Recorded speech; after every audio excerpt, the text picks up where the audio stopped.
kembali lagi di YouTube PPIUM TV. Kali ini bersama aku, Afini Diandra Arsy, dan aku akan membahas sesuatu yang berbeda banget nih dari biasanya.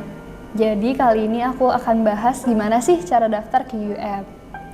Nah, pertama-tama cara daftar ke UM itu bisa melalui mandiri ataupun melalui agent. Setiap pilihan kalian itu ada kelebihannya masing-masing. Jadi kalau kalian daftar secara mandiri, kalian jadi tahu bagaimana proses pendaftaran dan pengurusan dokumen. Sedangkan kalau misalnya kalian daftar melalui agent, kalian itu bakal dibantu oleh agent tersebut untuk proses pendaftarannya, dan juga kalian akan merasakan servis yang ditawarkan oleh agent tersebut. Itu kembali lagi ke kebutuhan dan kemampuan kalian masing-masing. Nah, sebenarnya persyaratan untuk masuk ke UM itu nggak sulit loh. Kalian cuma perlu paspor. Selanjutnya kalian perlu transkrip nilai rapot semester 1-5, bisa SMA atau SMK.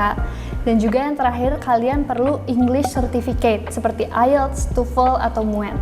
Nah, tapi jangan khawatir kalau misalnya kalian belum ngambil tes bahasa Inggris, kalian juga bisa ngambil kelas intensif di UM untuk 1 semester. Jadi kalau misalnya kalian ngambil kelas intensif, lalu kalian tes terus kalian lulus, baru kalian bisa masuk dan lanjut ke semester 1. Oke, jadi sekarang kita lanjut ke proses pendaftarannya. Pertama-tama kita buka website uum.edu.my. Di situ kita bisa lihat apa aja jurusan yang ditawarkan oleh UM, selanjutnya fasilitas apa aja sih yang ada di UM, dan juga biayanya berapa, dan lain-lain.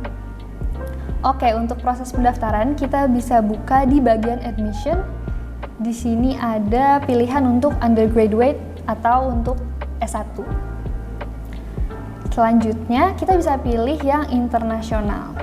Di sini bakal dijelasin secara detail persyaratannya apa aja nih yang diperluin.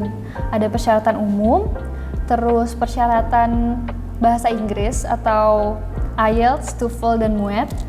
Selanjutnya ada persyaratan untuk tiap negara, karena tiap negara persyaratannya beda-beda.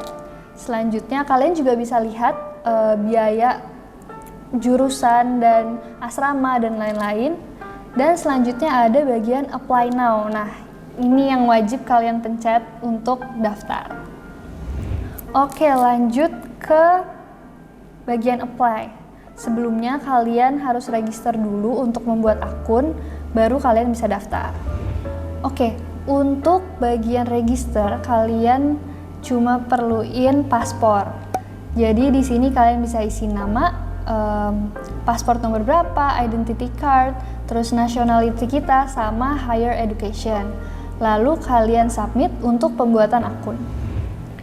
Nah, selanjutnya kalian akan diminta untuk mengisi data diri dan mensubmit dokumen-dokumen yang diperlukan tadi.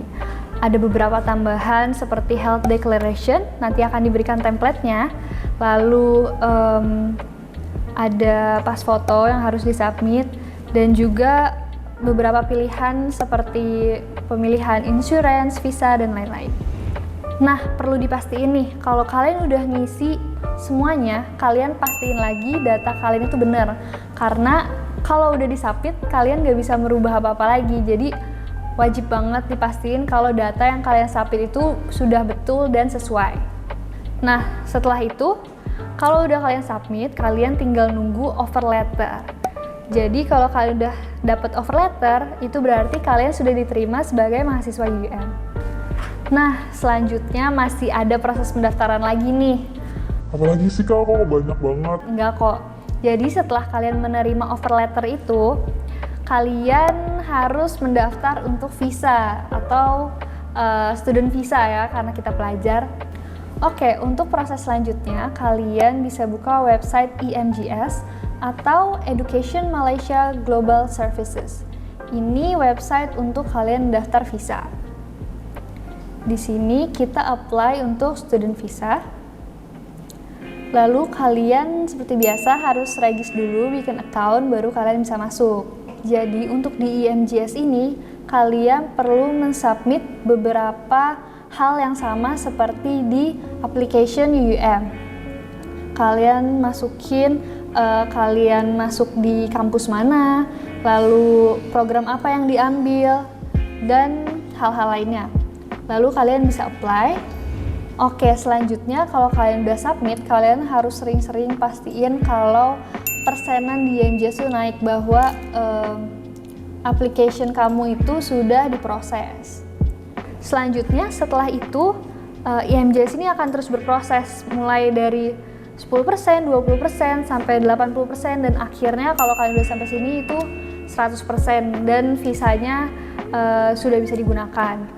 Oke, jadi selama kalian menunggu proses visa selesai, kalian juga akan menerima dokumen-dokumen lain dari IMJS seperti IMJS Approval Letter, eval, dan juga Arrival Guide. Atau gimana sih setelah kita sampai Malaysia, apalagi yang harus kita urus. Nah, buat apa sih dokumen-dokumen yang dikasih IMJS? Nah, dokumen yang dikasih IMJS ini akan kalian pakai dan kalian gunakan untuk mengurus single entry visa. Wah kak, panjang banget ya, belum selesai juga nih prosesnya. Tenang, setelah ini kita selesai dan bisa berangkat ke Malaysia nih. Jadi apa sih SEV? SEV itu adalah single entry visa. Ini adalah sebagai bukti kalian bisa masuk ke Malaysia.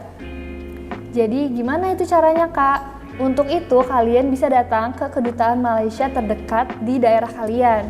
Nah, jadi kalian akan diminta untuk mensubmit beberapa dokumen lagi ke sana, dan nanti paspor kalian akan diberikan tanda bahwa kalian boleh memasuki Malaysia sebagai pelajar.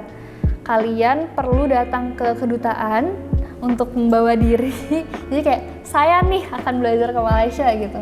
Nah, kalau kalian daftar secara mandiri, kalian akan merasakan gimana sih datang ke kedutaan Malaysia, mengurus surat dan sebagainya. Setelah kalian dapat SEV, itu prosesnya kurang lebih 3 hari kerja, baru kalian bisa kembali lagi ke kedutaan untuk mengambil SEV yang sudah jadi. Setelah itu kalian siap untuk berangkat, dan jangan lupa SEV itu ada expired date-nya, jadi pastiin kalian berangkat ke Malaysia sebelum tanggal yang tertera di paspor. Gitu. Oke, jadi setelah single entry visa semuanya selesai, pendaftaran tuh udah aman. Kalian bisa berangkat ke Malaysia dengan aman. Kalian tinggal pastiin kalau berkas-berkas kalian itu kalian print dan kalian bawa untuk jaga-jaga. Jadi kalau kalian sampai di bandara juga biasanya akan diminta nih, misalnya kalian datang untuk apa dan bagaimana gitu. Jadi kalau aku sendiri, aku ngeprint kurang lebih tiap dokumen ada 3 sampai 5 karena takut kurang ya. Jadi pastiin aja kalau misalnya nanti ditanya atau diminta dokumen-dokumen, kalian tuh udah ready gitu. Nah, segitu aja konten kali ini. Semoga bisa membantu kalian yang mau daftar ke UM. Aku tunggu banget kalau misalnya kalian mau melanjutkan studi di UM.